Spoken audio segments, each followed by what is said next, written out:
Мынадай бір қызық оқиға болды, сіздермен бөлісейін. Менің Астанада жақын танысым бар, таксист, таксовать етіп жүреді.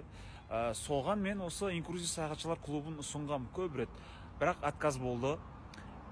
Сөйтіп Астанада ол күндердің күнінде таксовать етіп жүрген кезінде бір тапсырыс келеді. Сөйтсе ол осы біздің клубтың саяхатшылары екен. Әңгімеден әңгіме шығып, бұл жігіт айтады ғой, менің Алматыда бір Жалын деген танысым бар, осы инклюзивке шақырды, бірақ мен қосылмадым деген ғой. Сөйтсе, неге десе, біз бұндайға сенбейміз деп айтыпты жаңа таксист жігіт.